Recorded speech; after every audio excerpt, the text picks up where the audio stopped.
Picture this. You're living the high life, sipping champagne while getting a massage out by your infinity pool. The maid is cleaning the kitchen and your laundry just got dropped off. Washed, dried, cleaned, and pressed. Your private chef is preparing breakfast. I had a little breakfast. A little later, you go to a local place for lunch, overlooking the rice fields. You decide you'll splurge on dinner later. After all, lunch was only $2. On the way home, you get a haircut at a high-end barber. Then hit a beach club with some of the most ridiculous views you've ever seen to do a little work on your computer. After a couple hours, you pack up and meet your significant other at the beach around 5 p.m. for sunset.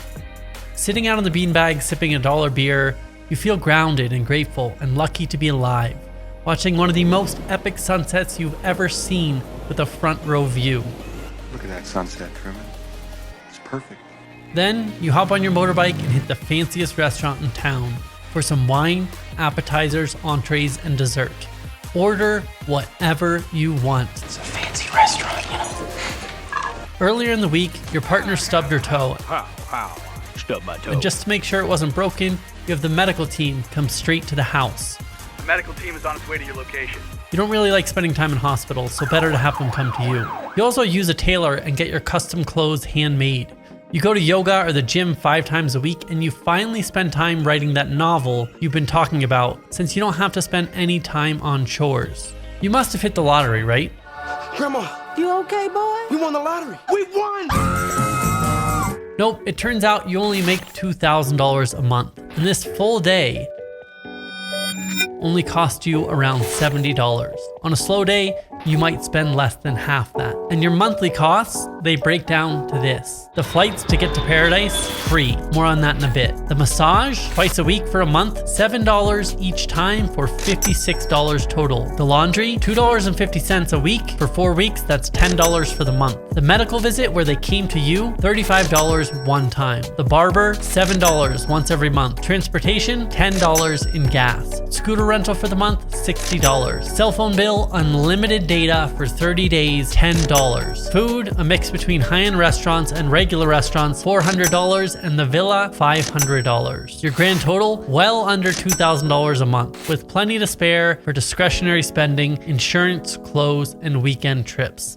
Life is good. But how do I know this? And how is it possible? And why are you still going to your dead-end job when you can live most people's bucket list dream vacation for less than $2,000 a month? Stick around to find out the answers to all of these questions. Those are questions, right?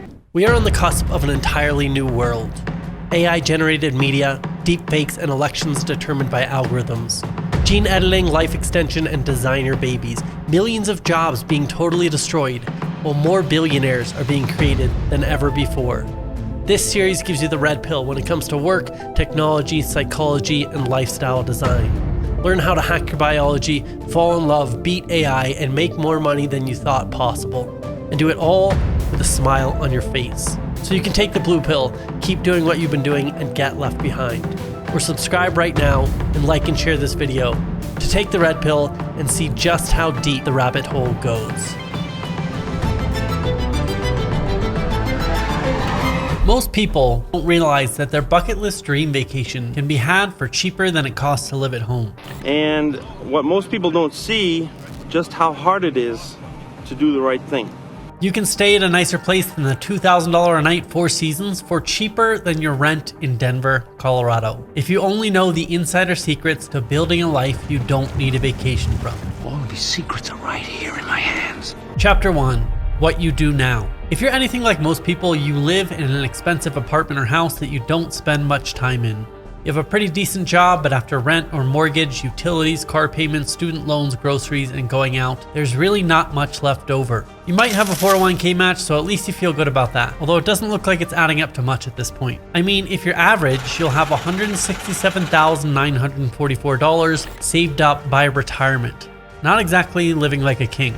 Work isn't bad, but it could be worse, and it's not exactly your life's calling. But hey, at least it pays the bills. Pays the bills. Does it? Pay the bills. And there are a lot of them at this point. The team is nice, but it doesn't exactly get you to spring out of bed in the morning. So sometimes you treat yourself and spend money because you deserve it. You get an extra cocktail with happy hour with the guys from work or that video game that just came out. And on the weekends, at least some of them, you do it big and you go out to get drunk to cope with working.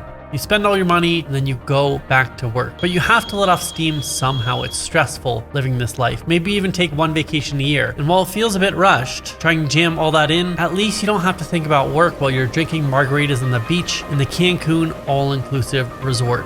And this cycle just seems to repeat itself year after year, decade after decade, until eventually you realize that how we spend our days is how we spend our lives. And you spent yours commuting, office politicking, and climbing a ladder that doesn't actually go anywhere. Go to school, go into debt, work to support the debt, and stay trapped in a job you don't like. I hate this job. It's certainly not the worst life ever. You're better off than our ancestors, and hey, thank God for Netflix and modern anesthesia. Blue in the afternoon, orange in the evening. But you have the nagging feeling that maybe this will just continue for the next 30 years and that's it. And you wonder how everything gets so much more expensive every year. You keep saving, but your money is worth less and less. And it was all kind of just to stay afloat, barely keep your head above water, and slowly get old. Is there a better way? You might wonder as you scroll through Instagram memes of Sunday scaries to make yourself feel better that you're not the only one dreading work on Monday morning. Well, you're about to find out. Chapter 2, Lifestyle Design. Design it yourself. On December 15th, 2009, a book with a gimmicky title and a nondescript cover was released, at first to little fanfare, and then more and more. After a little while, it seemed everywhere you looked, this book started popping up on blogs, bookstores, news stories, and then your friends started recommending it. Partly because the title seemed so ridiculous and was easy to mock. We have an exciting guest, the most hated man in productivity. It makes me sick to my stomach. I hate you, Tim Ferriss. The book is called The 4-Hour Workweek by Timothy Ferriss, and it's a book that mainstreamed an alternative lifestyle that seemed reserved for the rich and famous up until then. Jet setting around the world, dancing tango in Buenos Aires, sitting on a beach in the Indonesian islands, or hanging out in ski chalets of world-class resorts. All while making enough to survive, working 4 hours a week. But how on earth would a 4-hour work week be possible? With online automation, outsourcing, and deliberate design, Tim Ferriss lays out the plan he used to go from working 80 hours a week on his supplement business, Brain Quicken, to only 4 hours a week. Now, it kind of seems like something only a crazy entrepreneur can actually pull off. Of course, you think I'm crazy. But working 4 hours a week is not the real sea change that resulted from this book. See, even by Ferriss's own admission, the point of the book was never to only work 4 hours a week. This is just the title he knew would catch the attention of the media for being so simple, catchy, and ridiculous. The real takeaway from the book is this: just like you can design a sneaker, or a graphic, or the interior of a home, you can deliberately design your life. Where you live, how much you earn, the hours you work. Instead of leaving it up to society to box you in to an average of $51,916.27 a year in salary, 30 pounds overweight, and 2 weeks off a year, you can actually design your life yourself if you take the time. Now more than ever, most people spend more time planning their next vacation than they do planning their entire life. But almost 15 years from publication, the 4-Hour Workweek has inspired hundreds of thousands of people to quit a life designed by someone else and to think long and hard about what they actually want out of life and start living a life by design. Like a family of 5 who's traveling the world for more than 1,000 days straight while working only 8 hours a week. The jiu-jitsu instructor making $210,000 a month who then sold his business to focus on starting a new one. Or the inspirational planner creator making $2 million a year without any staff. The list goes on and on. But the question is, how on earth do you afford this lifestyle? Chapter 3, the cost of lifestyle design. Before you begin to understand how lifestyle design is possible, we have to lay out one thing. Wealth isn't how much you earn. It's the differential between what you earn and what you spend. Wealth is not a number, it's a ratio between how much you spend and how much you earn. And what you want to do is create a huge multiplier between how much you earn and what you spend. So if you spend 10 times less than what you earn, you are already wealthy because you have 10 years of living for every 1 year that you earn, which means if you earn for 4 years, you've got 40 years worth of retirement already saved up for you. Someone earning $100,000 a year in New York City and Omaha, Nebraska have very different lifestyles. And if your wealth went up by $1 million today, but you also moved to Monte Carlo, Monaco, which has the highest concentration of millionaires and billionaires in the world, you would have maybe about a year of runway, just like the person who earns $30,000 a year living in Bali. Money, price, and wealth are always contextual. The numbers mean almost nothing on their own, without knowing what context they exist in. You could live like a king for $2,000 a month in Bali, like you saw in this intro, or like a homeless person for $2,000 a month in New York City, where the average studio apartment costs $4,265. Now, depending on what you're maximizing for, it might make sense to actually earn less and live more. And I'm not saying that's the only option. If you're chasing your dream of acting in a Broadway play or becoming a world famous fashion designer, you probably do need to live in New York City or in LA. But for most of us, that's not the case. Case closed. The point is you decide and then you go for it, instead of just falling into a lifestyle because someone else decided for you. And that just like you go to the mall and try on a few outfits before deciding what kind of style you have for the rest of your life, you try on a few lifestyles for size before spending the rest of your life living it. Okay, sounds nice, Christian, but how do you actually do it? Concept number 1, travel hacking. We've all seen credit card offers, and most of the time we just tune them out at this point, not even really realizing what they're saying. But if you look closer, they say things like 100,000 bonus points, 200,000 bonus points, free companion flight, free flight after $3,000 spent. These offers are actually calling out to you, trying to give you free flights. How do you think I know? From 2014 to 2017, I didn't pay for a single flight and I flew dozens and dozens of times. Now, I still rarely pay for flights today because I run a business and I put all of my expenses on my Amex. But even before that business, I used to sign up for travel hacking offers to get flights for free. By signing up for credit cards with massive bonus offers, you can use the sign-up points to get free flights anywhere in the world. And since most of these cards waive the fee for the first year, as long as you cancel before you're 12 months in, it costs you nothing. Want to know where to get started? Check out the link in the description for this video's guide. Enter your email and pretty soon you'll have enough points to book a flight anywhere in the world. But where? Well, where should you go? Concept number 2, geo-arbitrage. Fun things happen when you earn in dollars, live on pesos, and compensate in rupees. Tim Ferriss. Now, I don't mean to live a literal translation of the 4-hour work week, and between 3+ businesses, I probably work at least 60 hours a week, but it's by choice and only on projects that I love. I think Tim Ferriss would approve. But the above quote describes my life pretty well, like on my birthday, talking to my development team in India while hanging out in Sayulita, Mexico. I've been doing this kind of thing since 2013 in cities all over the world, and you can do it too if you know where to look. We're going to share a best resource to find out where to go in the guide and in the description so you can find places like this. Bangkok, Thailand for $1,200 a month. Da Nang, Vietnam, $1,000 a month. Medellin, Colombia, $1,000 a month. Playa del Carmen, Mexico, $1,500 a month. Croatia for $3,000 a month. The list is endless, and depending on your budget, you can find the perfect place for you. Concept number 3, the missing piece, work from anywhere. Most people at this point are sold on the concept, but one thing stands in the way: making money. How do you actually find jobs or start a business if you're not sure where to start? Some of you already know. If you're a writer, customer support rep, developer, graphic designer, basically anything where you deal with more pixels than people on a daily basis, then this won't be hard to do. And even some of you who were used to going to the office but got a forced taste of location independence during the pandemic. For others, if you're used to driving trucks, loading boxes in warehouses, driving your territory as a sales rep, or attending corporate board meetings in person, this is going to be more difficult.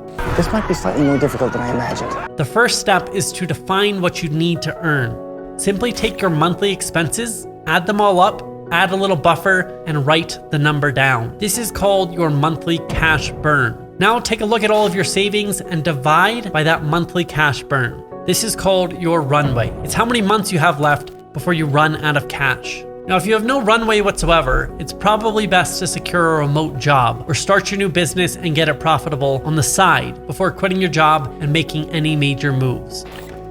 No, everything's fine. Hey, listen, I quit.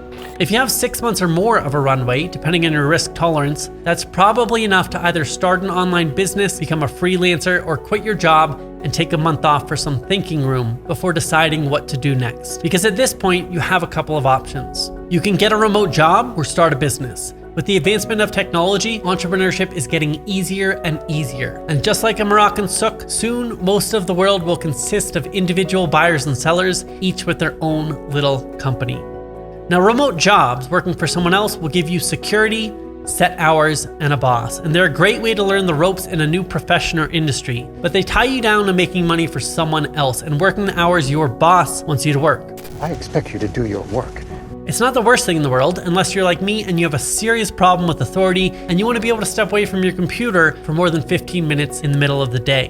One of these lives has a future, and one of them does not. When you work for yourself, your work is also going to compound over time and you're building something that lasts.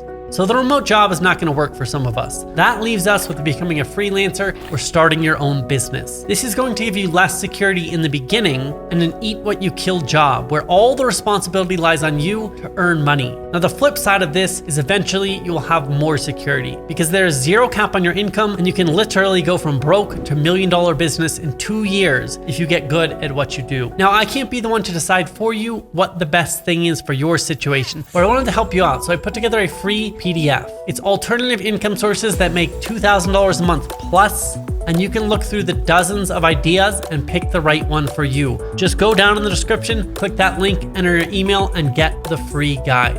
Now, I'm not gonna teach you each skill on there one by one, but I didn't wanna leave you hanging once you figure out what's best for you. So I worked out a deal where I can give you 2 free months of Skillshare. Just go to digitalnomad.com/skills to get the 2 free months while it's still available. You can start learning high income skills that you can put to use to land your next job or paying client. And if you wanna work with me directly to use the proven process thousands of people have gone through to start a work from anywhere ad agency, you can do that too. Just check out digitalnomad.com for what that looks like.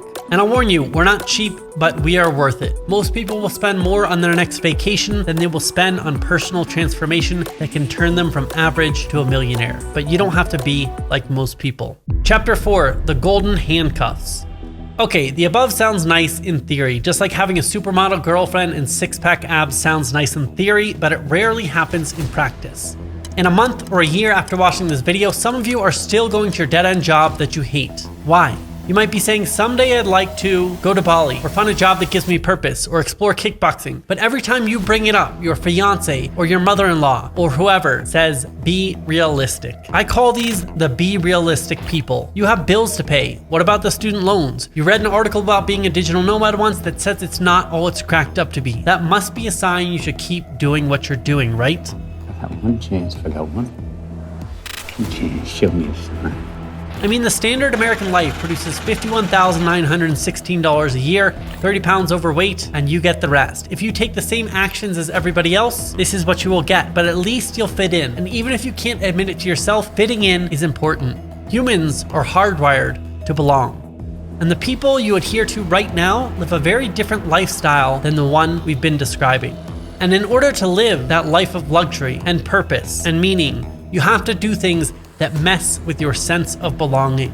The be realistic people will always drag you back down to their level. And don't hate them for it, it's human nature. To get those around us to conform, to keep everyone safe. The problem is you know exactly what you're gonna get if you conform. Even people who try out this lifestyle struggle to break free from being be realistic people. Digital Nomad hit pieces break down why you shouldn't live this lifestyle for the most mundane reasons. Like you'll get lonely, your computer might break, it didn't solve your psychological issues, and you couldn't make your business work. I hate to break it to you, but loneliness exists everywhere. Your character flaws exist on the road and at home. Sickness happens here and there, and you still have to figure out how to make money and find purpose whether you're at home on the road. Your girlfriend still wants you to be better at communicating whether you're in LA or the Philippines. Designing your life with intention won't magically solve all of your problems. And yes, there are trade-offs to be made like any choice in life, but you have to decide. Do you want the morning commute through rush hour traffic to your cubicle or through rice fields on your scooter to your poolside workstation? Do you want an expensive house you spend all weekend taking care of, or a tropical villa with a full staff taking care of you? Do you want to spend your life saving a little at a time, hoping inflation doesn't completely ruin your savings before retirement? Or do you want to retire now while focusing on increasing your earning power instead of incremental saving? So by the time you are retiring, you're making 1000x what you do now. You make everything you would have saved over your entire life in 1 week's time. These are the options on the table, and I'm not necessarily saying that option 2 is the right one, and it isn't always comfortable, but it will throw you in the deep end and force you to grow as a person, and it will allow you to try it on, so that if you do decide to go back to option 1, you know that it was a choice, instead of something somebody else decided for you. So you have a life by design either way. Either way, you get the desired effect. Chapter 5, breaking free from liabilities.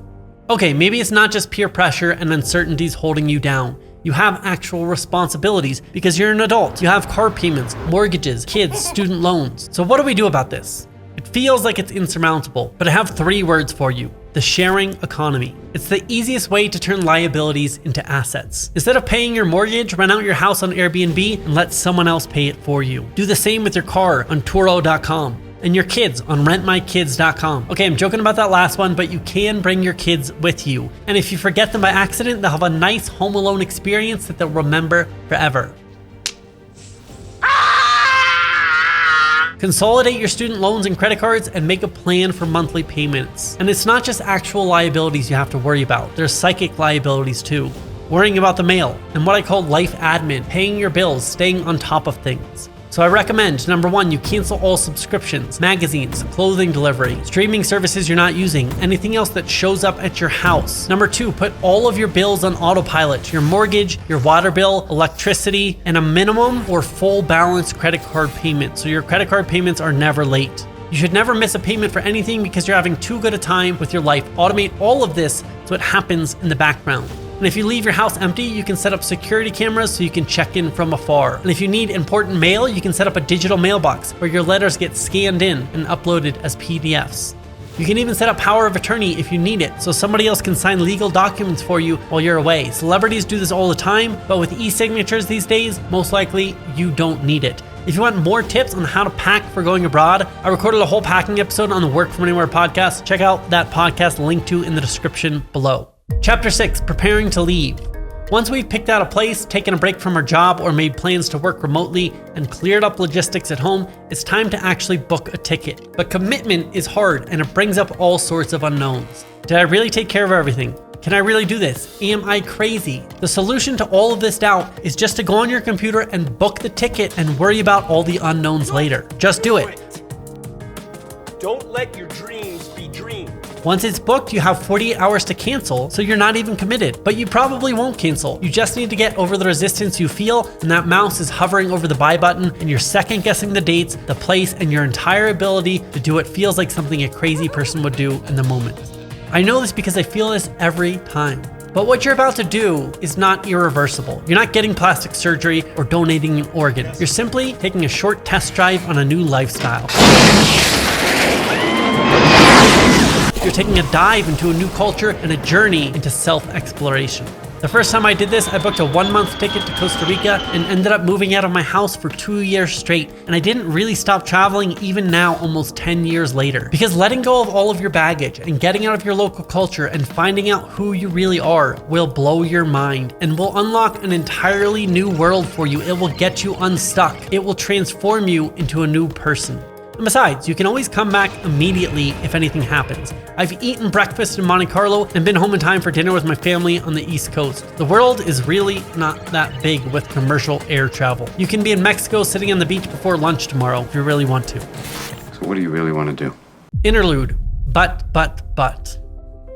What about taxes? What about my age? Am I too young? Am I too old? I don't have any skills. Easy for you to say, you don't have kids. There are a million reasons that your brain will come up with to stop you from doing this. But for every reason you have, there are thousands of people in the same situation who have made this work. What stops most people is simply that it's scary to step foot on a plane because your brain hates change, uncertainty, and discomfort. And it will make up all sorts of stories to convince you that this is a terrible idea. But sometimes the riskiest thing of all is not taking any risk. When you're sitting in that rocking chair at 120 years old, and yes, I said 120, subscribe to the channel right now to learn how you're gonna live that long in an upcoming video. When you're sitting in that rocking chair, are you gonna wish you played it safe, or that you took a chance on yourself and transformed into who you know you're meant to be deep down? Once you get started, you're gonna realize everything your brain was saying was just a story. The US is ranked the 16th happiest country in the world. It's ranked the 128th in the global peace ranking. And the US is ranked 43rd friendliest country. Don't get me wrong, I love this country and I always will, but it doesn't mean other countries aren't worth exploring, or that they're scary, or that you're gonna turn into a real-life version of Locked Up Abroad, like I thought I was before I went traveling for the first time. Besides, this is about building a life you don't need a vacation from. It's not about being in exotic places all the time. The goal is not to live as a road warrior. It's to try on different lifestyles, locations, friends, and versions of yourself to see which one fits. A life by design, a life you have intentionally created because you took the time to figure out what you actually want. Because you're never gonna know what your perfect life is until you do a little trial run of it. And it might mean staying exactly where you are, but going on a hike on Tuesday morning to the gym on Thursday at 1 p.m. I'm writing this on a Thursday morning in Telluride, Colorado, approximately a 6-hour drive from where I live. I spent a leisurely day driving here yesterday with my girlfriend, and we even stopped twice to work and take calls on the way. Life blends with work, and work is not a chore, it's aligned with purpose. We're about to go for a beautiful hike, and I got up early to write beforehand. Life and work can blend seamlessly, coordinated partners in a life by design. So for you, this could mean you have time to learn the guitar like you've always wanted, because you can go to your lesson on a Monday at 2 p.m. Or you take Wednesday off to hang with your kids and work for a couple hours Saturday morning instead. Because remember, it's not about spending your entire adult life on a beach doing nothing. Travel to see family, to learn languages, to experience other cultures, to show your kids the world, to practice martial arts, to write your novel, to go to yoga teacher training, or to snowboard in South America. Live a life worth telling your grandkids about. It won't be as comfortable as you are now, but it will be more fulfilling. And no, it's not always easy, but there's a quote that I love. Hard choices, easy life. Easy choices, hard life. It's hard to do this now, to make change, but it will make everything easier later. It's easy to stay the same now, but things will be hard later. It's not an irreversible decision. You can always come back to the life you have now, but if you do nothing, you'll never know what could have been. Let me know in the comments, have you tried out lifestyle design, either on a small scale or a large scale? What's your favorite country you've been to, and what's standing in your way if you haven't gotten started yet? And please click the link below to enter your email to get the free guide that comes with this video, and be sure to subscribe and share this with a friend so we can create more epic lives.